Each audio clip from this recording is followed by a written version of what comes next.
పరిశుద్ధుడవైన మా తండ్రి, మహోన్నతుడవైన మా దేవ, మహిమ కలిగినటువంటి మా రాజా, మీ పాద సన్నిధిలో చేరి మీ ప్రియ కుమారుడు మా రక్షకుడైన యేసు క్రీస్తు నామమున మీకు స్తోత్రమును చెల్లిస్తూ ఉంటున్నాం. ఇంతవరకు ఈ పరిచర్యలో మీరు మాకు సహాయం చేస్తూ వచ్చిన విధానము కొరకే మీకు స్తోత్రములు. మా మధ్యలో ఉంచబడిన ప్రభు బలను బట్టి మిమ్మల్ని స్తుతిస్తూ ఉంటున్నాము. దేవా, ఆరాధనలో భాగంగా ప్రభు బలను సమీపించక మునుపు మీ వాక్యం ద్వారా మాతో మీరు మాట్లాడుతున్నామని మీకు మనవి చేస్తూ ఉంటున్నాం. నిలబడుతున్న మీ దాసుని మీరు కరుణించండి. అయోగ్యుని ప్రభువా, నిష్ప్రయోజకుడను, మీ సన్నిధిని నిలిచి పరిచర్య చేయుటకు ఏమాత్రము అర్హత లేనివాడను. అయ్యా, మీరు నన్ను కరుణించండి. మీ కలవరి సిలువ రక్తము చేత కడగండి, పవిత్రపరచండి నాయన. మీ సిలువ చట్టం మరుగుపరుచుకుని మీ ఆత్మపూర్ణగా చేసి మీరు అభిషేకించి వాడుకునమని మీకు మనవి చేస్తూ ఉంటున్నాం. మీ పరలోకపు సింహాసనం నుండి మీ స్వరాన్ని మాకు వినిపించండి. అయ్యా, వాక్యం యొక్క వెలుగులో మాలో ఉన్న లోపాలను మేము గ్రహించి సరిచేసుకున్నట్లుగా, అలాగే యోగ్యంగా బలలో పాలుపంపులు పొందినట్లుగా మీ సహాయం దయచేయండి నాయన. ఈ ఆవరణం అంతటిని మీరు పరిశుద్ధపరచండి దేవా. ఇక్కడ మీ సన్నిధిని ఉంచండి, మీ ప్రసన్నతను ఉంచండి, మీ తేజ మహిమకు నిలుచున్నట్లుగా చేయను ఆయన. అయ్యా, మీ ప్రజలు వాక్యం మీదనే మనసు ఉంచి శ్రద్ధతో వాక్యాన్ని విని మేలు పొందుటకు సహాయం చేయండి. ప్రతి విధమైన ఆటంకాన్ని దూరపరచండి, శత్రుకార్యాలన్నింటినీ మీరు లయపరచండి. అన్ని విషయాలు మీ నామానికి మీరు మహిమ తెచ్చుకునమని యేసు క్రీస్తు ప్రభు నామమున ప్రార్థించి స్తుతించి వేడుకొనుచున్నాం తండ్రి, ఆమేన్. ఈ సమయంలో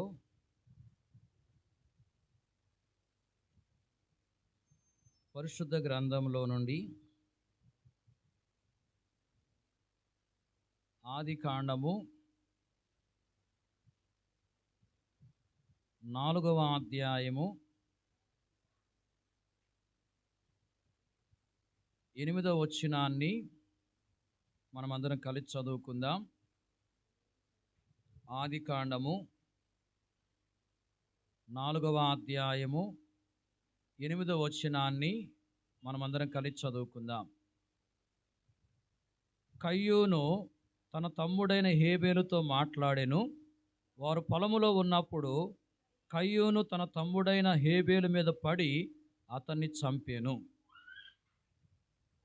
మనం చదువుకుంటూ వచ్చిన ఈ వాక్య భాగములో మీద అనే పదాన్ని మనము గమనిస్తూ ఉంటున్నాం. ఈ సమయంలో పరిశుద్ధ గ్రంథంలో నుండి మీద అనే ఈ పదాన్ని ఆధారం చేసుకుని వాక్యాన్ని ధ్యానం చేద్దాం.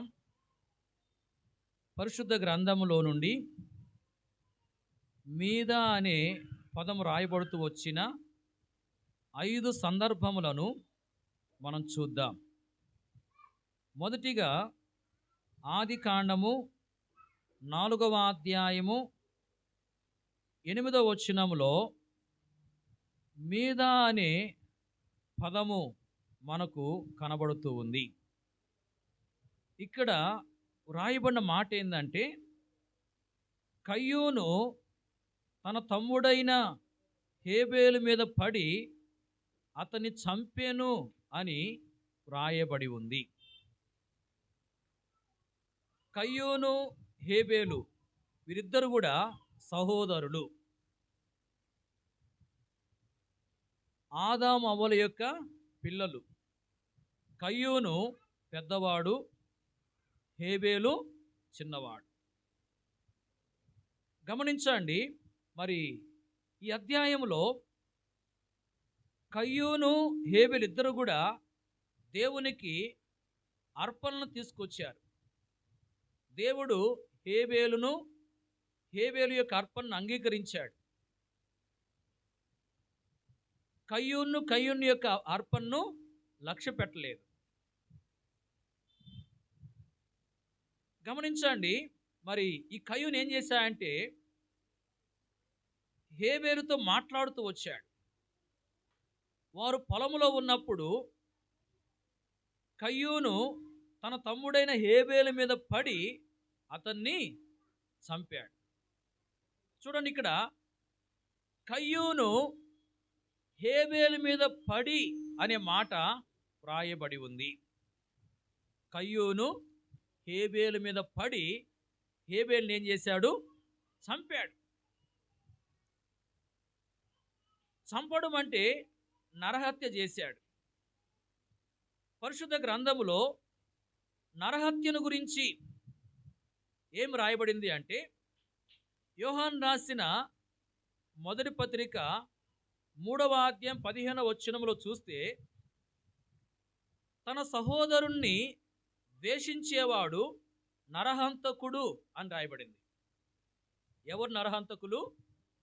తన సహోదరుని ద్వేషించేవారు. ఒక వ్యక్తిని మనం ద్వేషిస్తున్నాము అంటే మనం ఏం చేస్తున్నట్లు? నరహత్య చేస్తున్నట్లు. మరి ఇక్కడ కయ్యూను హేబేలు మీద పడి అతన్ని చంపాడు, అంటే నరహత్య చేశాడు. మరి దీన్ని మనము ఎట్లా చెప్పొచ్చు అంటే, కయ్యూను హేబేలు మీద ద్వేషాన్ని కలిగినటువంటి వాడుగా ఉన్నాడు. కయ్యూను హేబేలు మీద ఏం కలిగి ఉన్నాడు? ద్వేషాన్ని కలిగి ఉన్నాడు. గమనించండి, మన జీవితంలో ఎవరి మీదనైనా ద్వేషాన్ని కలిగి కొనసాగుతున్నామేమో పరిశీలన చేసుకోవాలి. అలా కొనసాగుతూ ఉన్నట్లయితే అలాంటి స్థితిని మనం ఏం చేయాలంటే విడిచిపెట్టాలి. ప్రభు యొక్క బలను సమీపించే మనము, ప్రభు యొక్క బలలో పాలుపంపులు పొందే మనము మరి ఎవరి మీద కూడా ద్వేషాన్ని కలిగి ఉండకూడదు. వాక్యములో మనం చూస్తూ ఉంటున్నాం, మరి ఇక్కడ కయ్యూను హేబేలు మీద ద్వేషాన్ని కలిగి ఉన్నట్లుగా వ్రాయబడి ఉంది. అంటే ద్వేషాన్ని కలిగి ఉన్నట్లుగా మనము వాక్యాన్ని బట్టి అర్థం చేసుకుంటూ ఉన్నాం. మరి హేబేలు కయ్యూనుకి ఏమైనా నష్టము కలిగించాడా అనే విషయాన్ని మనము ఆలోచించినట్లయితే, హేబేలు కయ్యూనుకు ఎలాంటి నష్టాన్ని కలగజేయలేదు. అయితే కయ్యూను ఏం చేస్తా ఉన్నాడంటే, ఏ నష్టము కలగజేయకుండా ఉన్న తన తమ్ముడైన హేబేలు మీద ద్వేషాన్ని కలిగి ఉన్నాడు. కొన్నిసార్లు మన జీవితంలో కూడా మనకు మరి నష్టము కలగజేయని వారు ఉంటారు. వారి మీద మనం ఏం కలిగి ఉంటామంటే ద్వేషాన్ని కలిగి ఉంటాం. ప్రియులారా, అలాంటి స్థితి అనేది మనలో ఎంత మాత్రం ఉండకూడదని వాక్యం మనకు హెచ్చరిక చేస్తూ ఉంది. అలాగే పరిశుద్ధ గ్రంథములో మనం గమనించినట్లయితే, రాసులు మొదటి గ్రంథము 22వ అధ్యాయము 8వ వచనములో అక్కడ ఆహాబును గురించి రాయబడింది. ఆహాబు మరి ప్రవక్తగా ఉన్న మీకాయా మీద ద్వేషం కలిగినటువంటి వాడుగా ఉన్నాడు. మీకాయా అనే వ్యక్తి దేవుని ప్రవక్త. ఈయన దేవుడు ఏ మాటలనైతే ప్రకటించమని సెలవిస్తూ ఉంటాడో ఆ మాటల్ని ప్రకటించే వ్యక్తి. మరి దేవుడు ప్రకటించమని సెలవిస్తున్న మాటలు ప్రకటించడము మరి అందరికీ మేలు. ఇప్పుడు ఆహాబును గురించి దేవుడు ఏ మాటలనైతే పలకమని సెలవిస్తూ వచ్చాడో ఆ మాటలనే ఈ యొక్క మీకాయ ప్రవక్త ప్రకటించేవాడు. ఆ మాటలు మరి ఆహాబునకు ఏం కలగజేస్తాయంటే మేలు కలగజేస్తాయి. ఆ మాటలకు ఆహాబు లోబడితే ఆహాబుకు మేలు కలుగుతుంది. అంటే ఇక్కడ మనం గమనించవలసిన విషయం ఏంటంటే, మీకాయ అనే ప్రవక్త ఆహాబునకు మేలు చేసే వ్యక్తిగా ఉన్నాడు. దేవుని యొక్క మాటలను ప్రకటించే వ్యక్తిగా ఉన్నాడు. దేవుడు ఏమి సెలవిస్తున్నాడు ఆ మాటల్ని ప్రకటించేవాడుగా ఉన్నాడు. అంటే మీకాయ ప్రవక్త ఆహాబుకు మేలు చేసే వ్యక్తిగా ఉన్నాడు. అయితే మేలు చేసే వ్యక్తిని ఆహాబు ఏం చేస్తూ ఉన్నాడు? ద్వేషిస్తూ ఉన్నాడు. తనకు మేలు కలగజేయడానికి ప్రయత్నించే వ్యక్తిని ఆహాబు ద్వేషించేవాడుగా ఉన్నాడు. కొన్నిసార్లు మనం కూడా ఇలాంటి స్థితినే కలిగి ఉంటాం. మనకు కొంతమంది మేలు చేసే వాళ్ళు ఉంటారు. వారిని ఏం చేస్తామంటే మనము ద్వేషించే వారంగా ఉంటాం. ప్రియులారా, అలాంటి విధానం మనలో ఉండకూడదని వాక్యం హెచ్చరిక చేస్తూ ఉంది. గమనించండి, కయ్యూను తనకు ఏ నష్టము కలగజెయ్యని హేబేలు మీద ద్వేషాన్ని కలిగి ఉన్నాడు. ఆహాబు తనకు మేలు చేసే వ్యక్తి మీద ద్వేషాన్ని కలిగి ఉన్నాడు. పిల్లరా, మన జీవితంలో మనకు ఏ నష్టము కలగజేయని వ్యక్తుల మీద ద్వేషాన్ని పెట్టుకోకూడదు. అలాగే మనకు మేలు చేసే వారి మీద ఏమాత్రమో ద్వేషాన్ని కలిగి ఉండకూడదు. అంతేకాదు, మరి మనకు ఎవరైనా బాధ కలగజేసే వాళ్ళు ఉంటారు, మనకు నష్టము కలగజేసే వాళ్ళు ఉంటారు, మనల్ని ఇబ్బంది పెట్టే వాళ్ళు ఉంటారు. మరి వాళ్ళని ద్వేషించవచ్చా? వాళ్ళను కూడా ద్వేషించకూడదు. మనకు నష్టము కలగజేసేవారు, మనకు బాధ కలగజేసేవారు, మనల్ని ఇబ్బంది పెట్టేవారు ఈ లోకంలో ఉంటారు. వాళ్ళ మీద కూడా మనం ద్వేషాన్ని కలిగి ఉండకూడదు. వీళ్ళ మన జీవితంలో మనకు ఏ నష్టము కలగజేయని వారిని ద్వేషించకూడదు, మనకు మేలు చేసేవారిని ద్వేషించకూడదు, మనకు నష్టము కలగజేసే వారిని కూడా ద్వేషించకూడదు. అంటే మనము ప్రభు ప్రజలంగా ఏ ఒక్కరిని ద్వేషించకూడదు, అందరి ఎడల ప్రేమనే చూపించే వారంగా ఉండాలని వాక్యం మనకు బోధిస్తూ ఉంది. మన జీవితంలో మరి ఎవరి మీదనైనా ద్వేషాన్ని కలిగినటువంటి వారంగా ఉన్నట్లయితే ప్రభు సన్నిధిలో ఆ స్థితిని ఒప్పుకొని ఆ స్థితిని వదిలిపెట్టే వారంగా మనం ఉండాలి. ఎవరి మీద మనము ద్వేషాన్ని కలిగి ఉండక అందరి మీద ప్రేమ కలిగి కొనసాగే వారంగా మనము సిద్ధపరచబడాలి. గమనించండి, కయ్యూను హేబేలు మీద ద్వేషాన్ని కలిగి ఉన్నట్లుగా మనము చూస్తూ ఉంటున్నాం. మన జీవితంలో మరి ఇతరుల మీద ద్వేషాన్ని మనం కలిగి ఉండకూడదని వాక్యం మనకు హెచ్చరిక చేస్తూ ఉంది. అలాగే రెండో విషయాన్ని మనం చూద్దాం. చూడండి, ఆది కాండము 37వ అధ్యాయము 4వ వచనం. ఆది కాండము 37:4. అతని సహోదరుడు తమ తండ్రి అతన్ని తమ అందరికంటే ఎక్కువగా ప్రేమించుట చూచినప్పుడు వారు అతని మీద పగబట్టి అతన్ని క్షేమ సమాచారమైనను అడగలేకపోయిరి. ఈ వచనములో కూడా మీద అనే పదాన్ని మనము చూస్తూ ఉంటున్నాం. ఇక్కడ ఏం రాయబడిందంటే వారు అతని మీద పగబట్టి అనే మాట రాయబడింది. వారు అంటే ఎవరు? ఏసేపు యొక్క అన్నలు. ఏసేపు యొక్క అన్నలు ఏసేపు మీద పగబట్టినట్లుగా మనము చూస్తూ ఉంటున్నాం. గమనించండి, 4వ అధ్యాయములో మరి పగబట్టిరి అని రాయబడింది. 4వ వచనములో పగబట్టిరి అని చెప్పి రాయబడింది. అలాగే 5వ వచనములో చివరిలో చూడండి, మరీ పగబట్టిరి అని రాయబడింది. తర్వాత 8వ వచనములో మరింత పగబట్టిరి అని రాయబడింది. చూడండి, పగబట్టిరి, మరీ పగబట్టిరి, మరింత పగబట్టిరి అని చెప్పి రాయబడింది. అంటే ఏసేపు యొక్క అన్నలు ఏసేపు మీద పగబట్టారు, మరీ పగబట్టారు, మరింత పగబట్టారు. అంటే ఇప్పుడు పగ అనేది పెరుగుతూ పోతుందా, తగ్గుతూ వస్తుందా? పెరుగుతూ ఉంది. అంటే ఒకసారి పగబట్టారు, కొన్ని దినాలు గడిచిన తర్వాత మరీ పగబడతా వచ్చారు, ఇంకా కొన్ని దినాలు గడిచిన తర్వాత మరింత పగబడతా వచ్చారు. అంటే వారి యొక్క పగ ఏమవుతా ఉంది? పెరుగుతూ ఉంది. కొన్నిసార్లు మన జీవితంలో కూడా మరి ప్రభు ప్రజలంగా ఇతరుల మీద పగ పెట్టుకుంటాం హృదయంలో. ఆ పగ మరి పెరుగుతూ ఉంటుంది. గమనించండి, పగ అనేది మనం పెట్టుకోకూడదు. మరి ఒకవేళ పగ ఉంది అంటే దాన్ని విడిచిపెట్టాలి. అది మరి తగ్గిపోనట్లుగా మనం జాగ్రత్త పడాలి. కానీ ఏం చేస్తామంటే ఆ పగను మరి దినాలు గడిచే కొలది పెంచుకుంటూ పోతూ ఉంటాం. అది ఎంత మాత్రమో సరైన విధానం కాదని వాక్యం మనకు హెచ్చరిక చేస్తూ ఉంది. ఇలా గమనించండి, మరి ఇక్కడ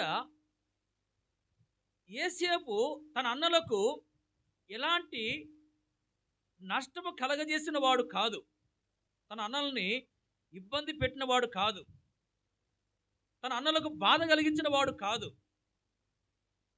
అయితే అన్నలు ఏం చేస్తూ వచ్చారంటే అతని మీద పగబడతా వచ్చారు. పగబట్టినటువంటి వాళ్ళు ఏం చేశారంటే పగ తీర్చుకున్నారు. ఎలాగూ అంటే వాక్యం మనం గమనించవచ్చు ఈ అధ్యాయంలో. మరి యేసేపు వారి దగ్గరికి వెళ్ళినప్పుడు వాళ్ళు ఏం చేశారంటే చంపాలని చెప్పి దురాలోచన చేశారు. అయితే చంపలేదు. ఏం చేశారంటే నీళ్ళను గుంటలో వేశారు. ఆ తర్వాత ఆ గుంటలో నుంచి తీసి మిద్యానీలకి అమ్మేశారు. వారు తీసుకెళ్ళి మరి ఐగుప్తు దేశంలో అమ్మేశారు.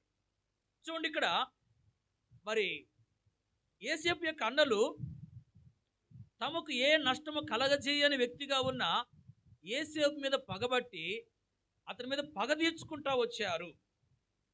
అయితే మరి మనం గమనించవచ్చు, యోసేపు యొక్క అన్నలే ఒక దినాన మరి దేవుడు యోసేపును ఉన్నతమైన స్థాయికి హెచ్చించినప్పుడు అతని దగ్గరికి పోయి అతనికి సాగిల పడతా వచ్చారు. అంటే పగ కలిగినటువంటి ఈ యొక్క వ్యక్తులు మరి వారి జీవితంలో ఎవరి మీద పగబట్టారో వారికే సాగిడి పడవలసినటువంటి పరిస్థితి ఏర్పడతా వచ్చింది. ఇలా మన జీవితంలో మరి ఎవరి మీదనే కానీ మరి పగను మనం కలిగి ఉండకూడదని వాక్యం మనకి హెచ్చరిక చేస్తూ ఉంది. పరిశుద్ధ గ్రంథంలో మనము ఇంకొక వ్యక్తిని గురించి కూడా చూడవచ్చు. సమూయేలు 2వ గ్రంథము 13వ అధ్యాయం 22వ వచనంలో మనం చూస్తే అక్కడ అబషాలోమును గురించి వ్రాయబడి ఉంది. మరి అబషాలోమునకు చెల్లి ఉంది, తామారు అనే ఆమె. అమ్నోను అనే వ్యక్తి ఏం చేశాడంటే తామారును చెరిపినటువంటి వాడుగా ఉన్నాడు. గమనించండి, మరి అబషాలోము అమ్నోను వీరిద్దరు సహోదరులే. వారికి తండ్రి దావీదు, తల్లులు వేరు. మరి ఇక్కడ అమ్నోను పెద్దవాడు. అమ్నోను ఏం చేశాడంటే మరి అబషాలోము చెల్లిని చెరిపాడు. ఆ సంగతి అబషాలోముకు తెలిసింది. తెలిసినప్పుడు మరి అమ్నోనుతో ఏం మాట్లాడలేదు. అబషాలోము మాట్లాడేది కానీ హృదయంలో తన అన్న మీద పగబెట్టుకున్నాడు. మరి జరిగిందేదో జరిగిపోయింది. ఒకరితో ఒకరు మరి సమాధాన పడాలి. కానీ అబషాలోము ఏం చేశాడంటే అమ్నోను మీద పగబెట్టుకున్నాడు.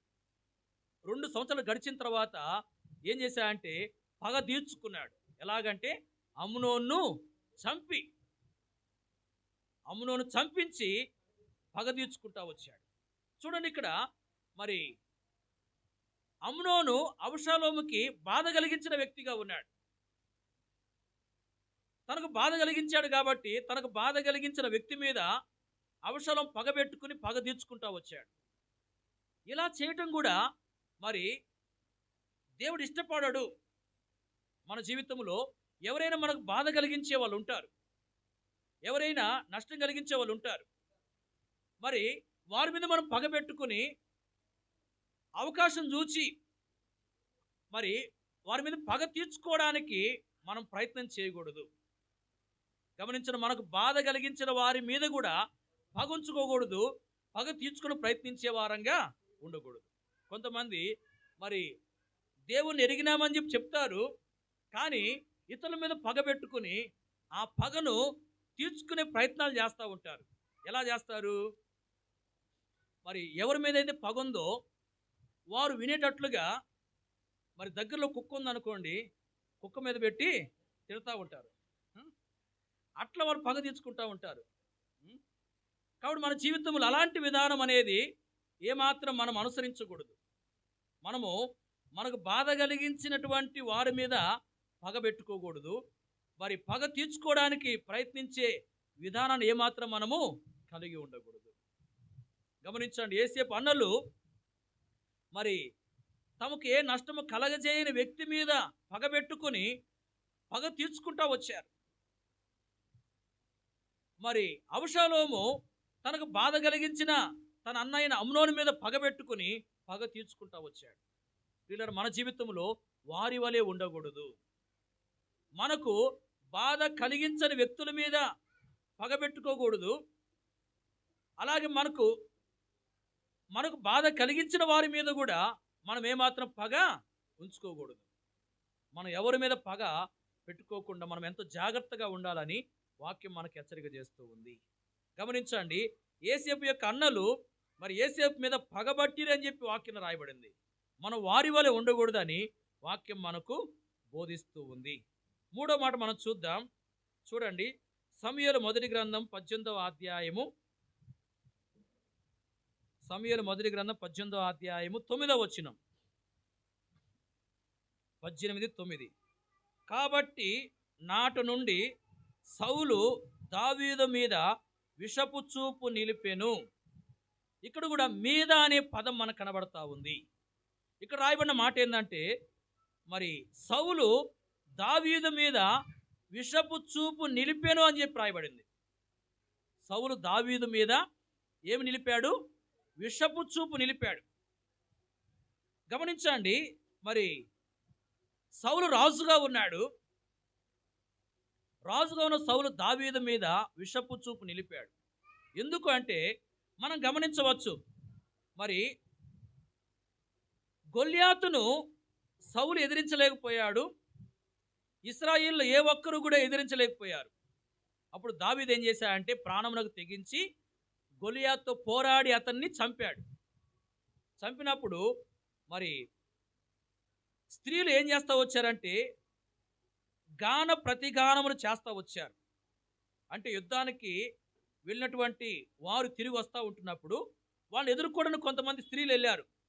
ఎలా వెళ్ళారంటే మరి వాక్యం రాయబడింది, తంబురులతోనూ సంభ్రములతోనూ వాయిద్యములతోనూ పాడుచు నాట్యమాడుచు మరి వాళ్ళు సౌలును ఎదుర్కోవడానికి వచ్చారు.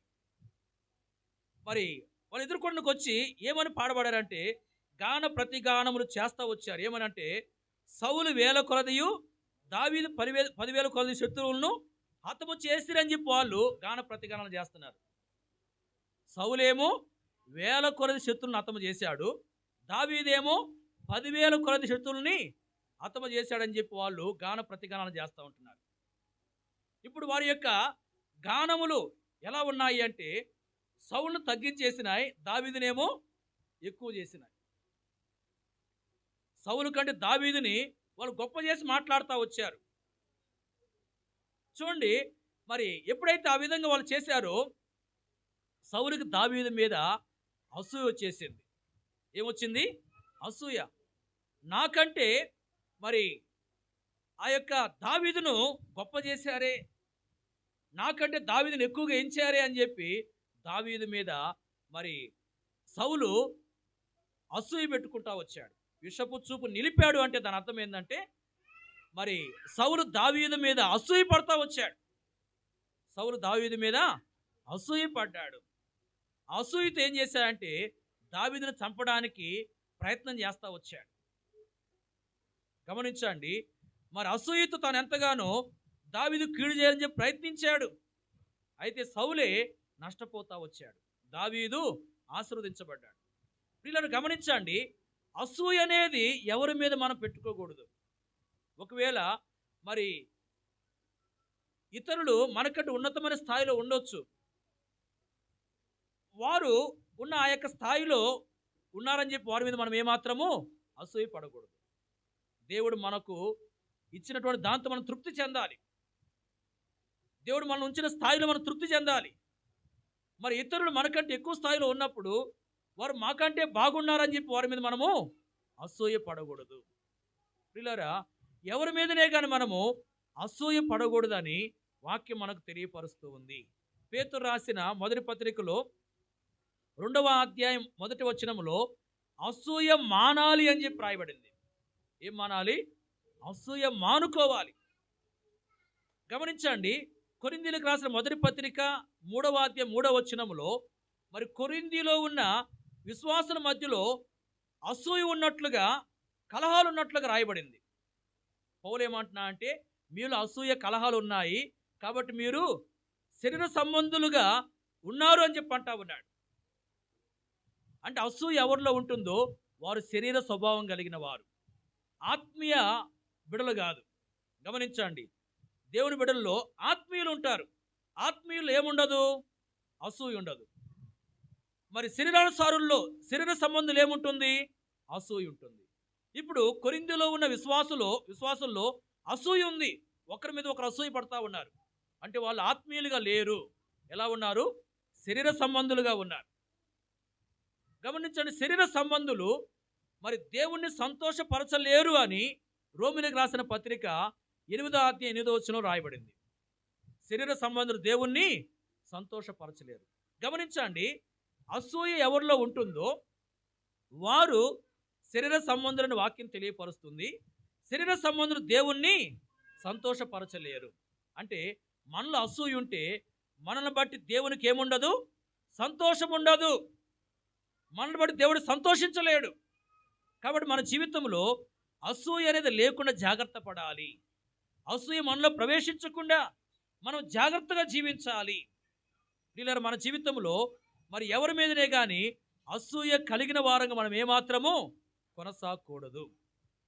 అలాగే 4వ విషయాన్ని మనం చూద్దాం. చూడండి, దినవృత్తాంతములు 2వ గ్రంథము 26వ అధ్యాయం 19వ వచనం. దినవృత్తాంతం 2వ గ్రంథము 26వ అధ్యాయము 19వ వచనం. ఉజ్జియా ధూపం వేయుటకు ధూపార్తిని చేత పట్టుకుని రౌద్రుడై యాజకుల మీద కోపము చూపెను. యెహోవా మందిరములో ధూపపీఠం ప్రక్క అతడు ఉండగా యాజకులు చూస్తూనే ఉన్నప్పుడు అతని నొసట కుష్ఠరోగం పుట్టెను. చాలు. ఈ వచనములో కూడా మీద అనే పదాన్ని మనం చూస్తున్నాం. ఇక్కడ ఏం రాయబడిందంటే ఉజ్జియా యాజకుల మీద కోపము చూపాను అని చెప్పి రాయబడింది. ఉజ్జియా యాజకుల మీద ఏం చూపాడు? కోపాన్ని చూపాడు. గమనించండి, మరి వాక్యములు ఏం రాయబడిందంటే కోపపడుడు కానీ పాపము చేయకూడదు అని రాయబడింది.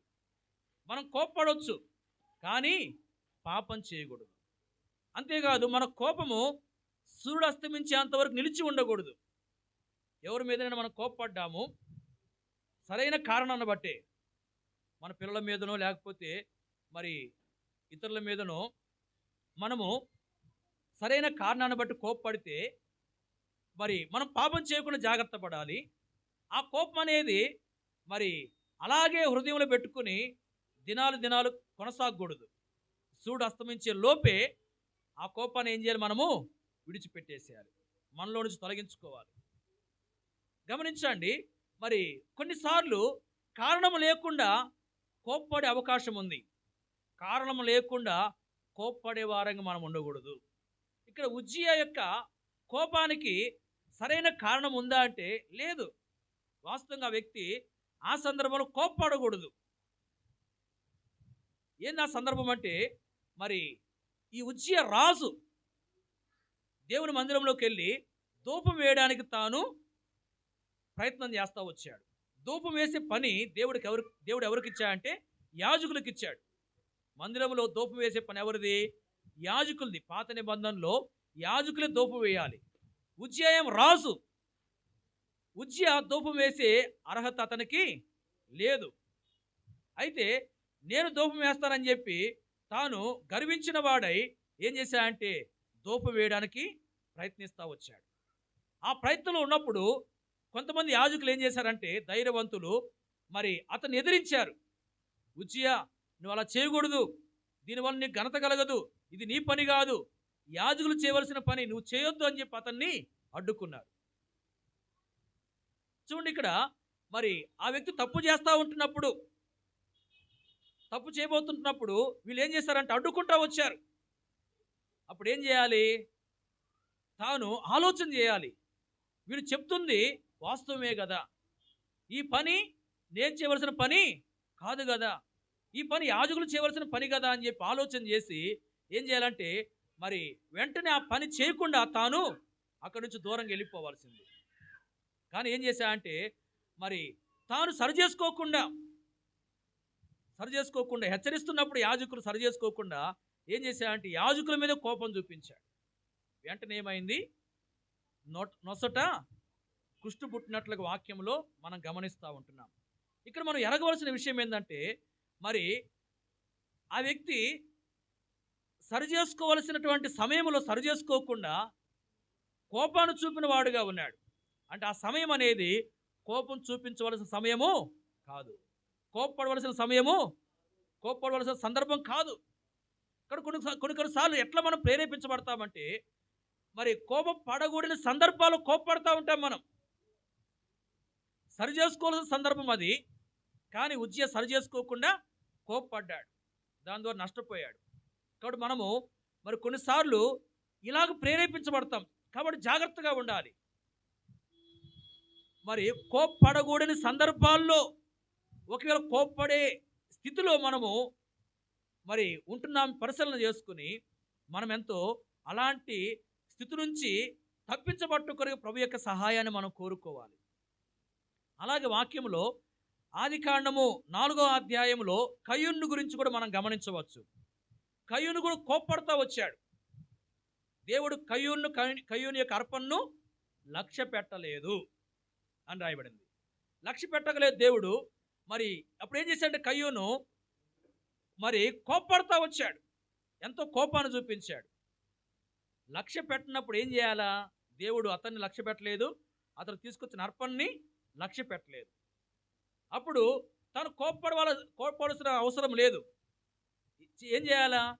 ఎందుకు దేవుడు నన్ను లక్ష్య పెట్టలేదు, ఎందుకు నేను తెచ్చిన అర్పణ లక్ష్య పెట్టలేదు, నాలో ఏదైనా తప్పు ఉందా, నాలో ఏదైనా పొరపాటు ఉందా, నాలో దేవునికి విరోధమైంది ఏదైనా ఉందేమో అని తన జీవితాన్ని పరిశీలన చేసుకోవాలి. ఎక్కడైనా తప్పు చేసేనేమో చెప్పి జ్ఞాపకం చేసుకోవాలి తాను. కానీ అట్లా తనలో ఉన్న లోపాన్ని తాను మరి చూసుకోకుండా ఏం చేస్తా ఉన్నాడు? కోపం చూపిస్తూ వచ్చాడు. గమనించండి, కయ్యూను కూడా కోపపడవలసిన సందర్భం కాదు అది. ఏం చేయవలసిన సందర్భము? తనలో ఏదైనా లోపం ఉందో పరిశీలన చేసుకోవాల్సిన సందర్భం అది. కానీ పరిశీలన చేసుకోకుండా ఏం చేశాడు? కోపపడతా వచ్చాడు. మరి ఆ కోపం ఎంతవరకు తీసుకెళ్ళింది అంటే, ఆ కోపాన్ని బట్టి తన తమ్ముడిని ఏం చేశాడు? చంపాడు. ఆ తర్వాత మరి నీ తమ్ముడు ఎక్కడున్నాడని చెప్పి దేవుడు అడిగితే అబద్ధం చెప్తా వచ్చాడు. ఆ తర్వాత ఏమైందంటే అతడు శాపానికి గురయ్యాడు. చూడండి, మరి తన జీవితంలో మరి తనను పరిశీలించుకోవాల్సిన సమయంలో పరిశీలన చేసుకోకుండా తాను మరి ఎంతో కోపాన్ని ప్రదర్శించాడు. ఆ కోపం ఎంతో నష్టాన్ని తీసుకొచ్చింది.